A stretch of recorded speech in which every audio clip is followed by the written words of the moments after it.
Wassalatu wassalamu ala ashrafil anbiya'i wal mursalin wa ala alihi wa sahbihi ajma'in. Subhanaka la ilma lana illa ma 'allamtana innaka antal alimul hakim. Rabbi shrah li sadri wa yassir li amri wahlul 'uqdatam min lisani yafqahu qawli. Rabbana zidna ilma warzuqna fahma, amin ya rabbal alamin. Baik. Alhamdulillah, tuan-tuan dan yang dirahmati Allah Subhanahu wa taala sekalian.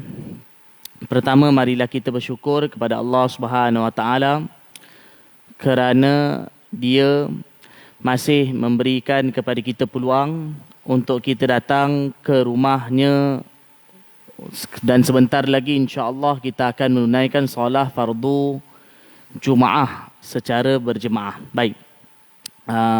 Tuan-tuan yang dirahmati Allah Subhanahu wa taala, seperti mana yang kita sedia maklum, satu dunia sekarang sedang diuji dengan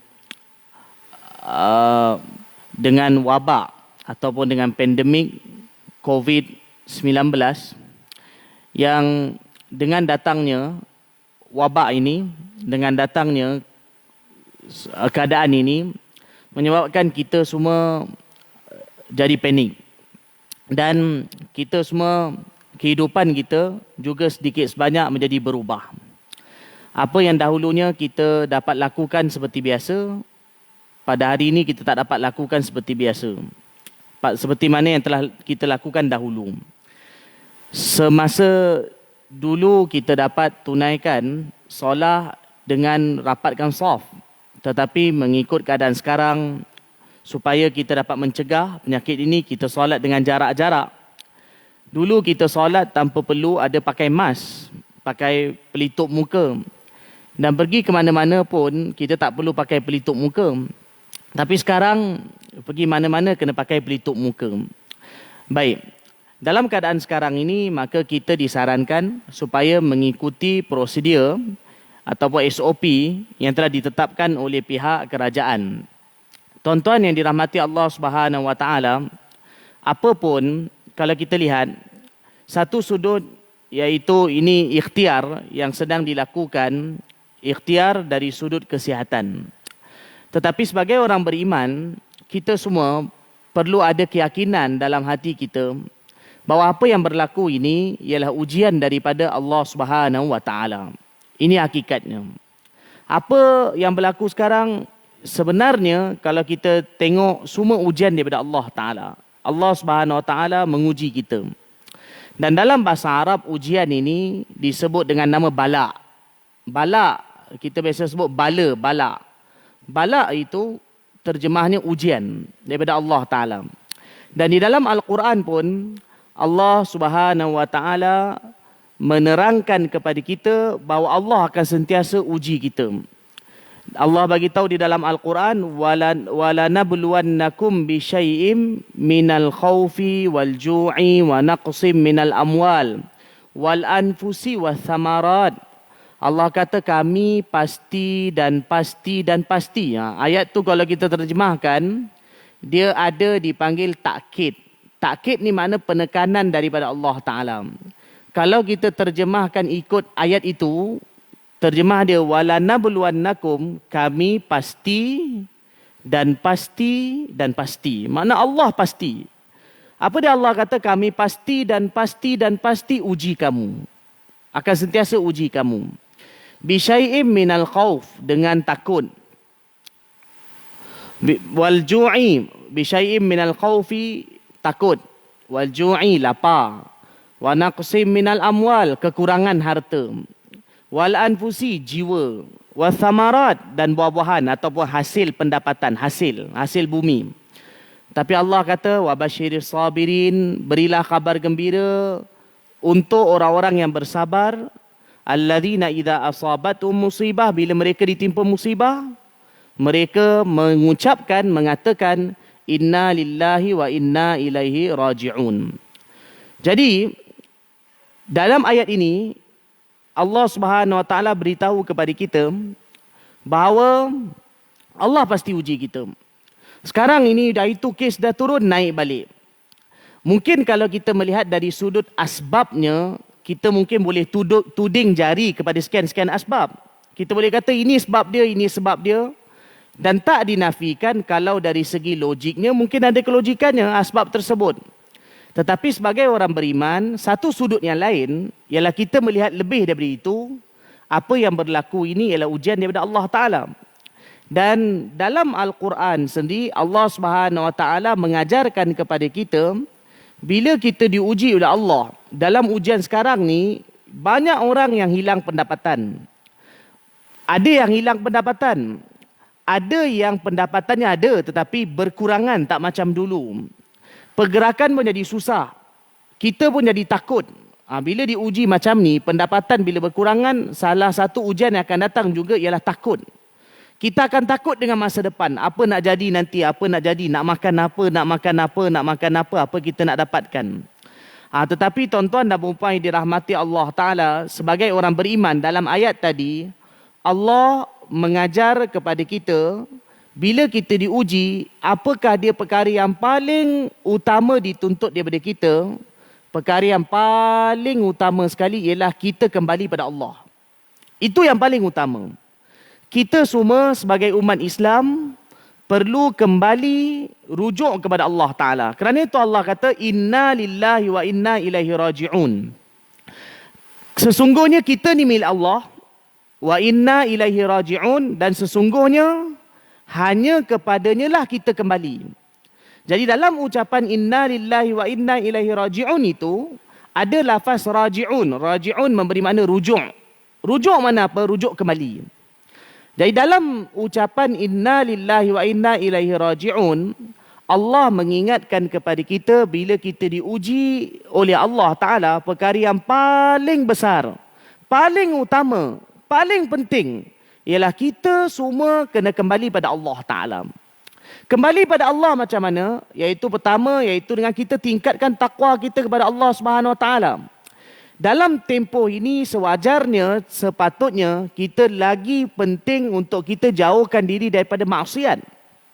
Dalam tempoh ini sewajarnya ialah lebih lagi dituntut kepada kita untuk kita datang ke rumah Allah Ta'ala. Tetapi dengan menjaga SOP-nya, dengan menjaga SOP penjarakan dan juga kita pakai pelitup muka.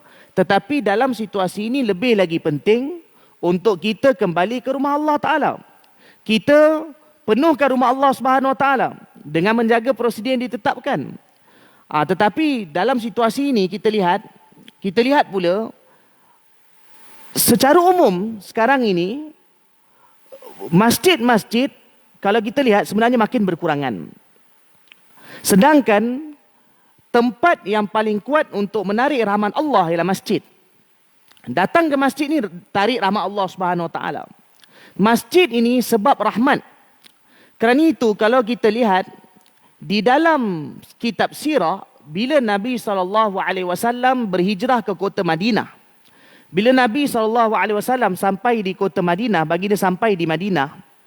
Waktu itu di Madinah ada satu wabak yang sedang tersebar. Wabak itu demam. Ramai orang terkena demam bila sampai Madinah. Bila Nabi sampai Madinah, Nabi SAW singgah di Quba beberapa hari. Mula-mula Nabi masuk Madinah, Nabi duduk di Quba. Dalam kitab sirah bagi tahu Nabi duduk Quba 4 hari. Ketika di Quba apa Nabi buat? Nabi SAW telah bina masjid. Masjid yang Nabi bina, kalau kita lihat tak macam kita sekarang. Zaman tu masjid aircon tak ada, kipas tak ada, kapet tak ada, tanahnya pasir. Dan dia punya dinding dia ialah daripada batang-batang kurma. Lepas tu, lepas 4 hari Nabi SAW duduk di Quba. Nabi buat masjid yang pertama dalam Islam di Madinah. Nabi pun bergerak pergi ke Madinah. Sampai di Madinah pun apa Nabi buat? Waktu tu Masjid Nabawi tak ada lagi. Perkara yang pertama sekali Nabi SAW buat di Madinah ialah Nabi SAW telah membina Masjid Nabawi. Perkara yang kedua Nabi buat, Nabi saudarakan antara Muhajirin dan Ansar. Ada lagi yang lain Nabi buat. Nombor 3 Nabi buat di Madinah. Nabi telah membuat perjanjian dengan Yahudi Madinah. Kalau kita lihat daripada apa yang Nabi SAW buat, kita dapat teladan iktibar bahawa perkara yang paling besar bagi umat Islam ialah kembali ke masjid. Bukan dalam tempoh ini kita kosongkan masjid. Sekarang kalau kita lihat, saya kuliah di banyak masjid di Seremban. Ini saya sampaikan secara realiti yang berlaku sekarang. Realiti yang berlaku sekarang yang kita lihat ialah bilangan orang yang datang ke masjid kurang berbanding bilangan sebelum berlakunya wabak ini. Sewajarnya, sepatutnya dalam keadaan ini, sesiapa yang sihat, kalau tak ada apa-apa gejala, datang ke rumah Allah Ta'ala. Jangan kosongkan rumah Allah Subhanahu Wa Ta'ala. Kerana masjid ialah tempat yang paling kuat untuk tarik rahmat Allah. Rahmat lawannya azab. Azab yang datang ialah ini, ujian yang datang ni azab. Dan lawan bagi azab ialah rahmat. Di mana sebab kerahmatan, maka kita perlu datang kepada situ, kembali pada Allah Subhanahu Wa Taala. Tetapi yang saya sebutkan dengan semuanya dengan menjaga SOP yang telah ditetapkan oleh pihak kerajaan, oleh pihak MKN dan KKM, kita menjaga perkara SOP tersebut, tetapi jangan kita putuskan diri kita daripada rahmat Allah Subhanahu Wa Taala. Dan juga dalam tempoh ini sewajarnya kita bersatu. Umat Islam bersatu. Kerana bila umat Islam berpecah, pecah juga ialah azab akan datang daripada Allah Ta'ala. Kita bersatu di atas kalimah Allah Ta'ala, di atas kalimah Muhammadur Rasulullah, kita umat Nabi Muhammad SAW. Bila kita berpecah belah, bila kita bergaduh sesama kita, kutuk mengutuk, caci mencaci, maka ini lagi datang azab Allah, bukan datang ni rahmat Allah Subhanahu Wa Taala. Maka kita terus diuji dan diuji. Kerana kita bukan datang kepada rahmat Allah, tetapi kita pergi datang kepada azab Allah Subhanahu Wa Taala. Oleh itu, tuan-tuan yang dirahmati Allah Subhanahu Wa Taala, dalam situasi yang kita semua dalam keadaan ketakutan ini, yang kita pun tak tahu, baru-baru ni pun kes berlaku di Ampangan yang dekat dengan kita. Kita pun dah mula takut apa yang berlaku. Tetapi tuan-tuan dan puan yang dirahmati Allah, jangan lupa kita ada Allah Ta'ala. Kembalilah kepada Allah. Penuhkanlah masjid. Datanglah ke masjid. Bukannya saf masjid makin berkurang, tetapi saf masjid sepatutnya lebih penuh. Bukan hanya penuhkan masjid ketika solat Jumaat, tetapi juga pada waktu solat berjemaah. Dan juga tuan-tuan dan puan yang dirahmati Allah Ta'ala, sebagai penutup pada tazkirah Jumaat ini, sebab dah dekat lagi 2-3 minit tinggal. Dalam Al-Quran, Allah Ta'ala ada mengajar kepada kita beberapa amal untuk tolak azab Allah. Apa dia amal tu? Iaitu banyakkan istighfar. Istighfar juga ialah tolak azab Allah dan akan tarik rahmat Allah Ta'ala. Kerana itu dalam tempoh ni, banyakkan istighfar. Dalam Quran ada bagi tahu istighfar ni kita kena banyakkan, tetapi apakah waktu yang paling baik untuk istighfar? Iaitu sebelum subuh. Oleh itu sebelum subuh, kalau sebaiknya kita bangun tahajud. Ataupun sebagai contohnya, bila kita datang solat subuh, dalam tempoh tunggu waktu antara solat azan dan solat subuh, banyakkan istighfar. Istighfar amalan yang begitu kuat tolak azab Allah Ta'ala. Asbab lah, itu amalan. Sebenarnya hari ini kita pakai pelitup muka. Itu ikhtiar. Kita solat jarak, itu ikhtiar. Tetapi jangan kita lupa, amalan juga ikhtiar. Amalan ni kita istighfar, banyakkan selawat, itu pun ikhtiar. Bahkan ikhtiar itu begitu kuat untuk tolak azab Allah. Pelitup muka, ikhtiar. Solat berjarak, ikhtiar. Kita tak salam, tak sentuh, itu ikhtiar. Itu pun ikhtiar, tak dinafikan. Tapi ada ikhtiar lebih hebat. Ikhtiar yang lebih hebat ialah dengan kita menjaga amal kita. Banyakkan istighfar dan juga banyakkan selawat kepada Nabi Muhammad SAW dalam tempoh ini. Dan satu lagi, tuan-tuan dan puan yang dirahmati Allah Subhanahu Wa Taala, puan-puan tak ada, terbiasa dah. Tuan-tuan yang dirahmati Allah Subhanahu Wa Taala, sebagai penutup, para ulama ada ajar kita, tapi ini bukan hadis, tapi para ulama ada ajar kita satu amalan untuk menarik rahmat daripada Allah Ta'ala. Ini bukan hadis, tetapi amalan para ulama yang diamalkan di Yaman dan juga di Mekah, iaitu membaca zikir Ya Latif, Ya Latif, Ya Latif 129 kali dalam tempoh satu hari. Sebaiknya zikir ini diamalkan selepas solat subuh. Jadi ini satu amalan, boleh juga kita berikhtiar dengan amalan ini, iaitu setiap hari sebaiknya, bukan semestinya, sebaiknya kita membaca zikir Ya Latif 129 kali. Niatkan Allah jauhkan kita segera daripada azab ini. Sebaiknya dibaca selepas solat subuh. Ya Latif, Ya Latif. Niatkan Allah jauhkan kita dari wabak ini dan juga musibah yang lain. 129 kali, setiap kali selepas solat subuh sebaiknya. Semoga apa yang disampaikan Allah beri pada kita manfaat dunia dan akhirat, dan Allah Ta'ala jauhkan kita daripada musibah ini. Wallahu alam. Subhanallah bihamdi, subhanakallahumma bihamdika, asyhadu an la ilaha illa anta, astaghfiruka wa atubu ilaik.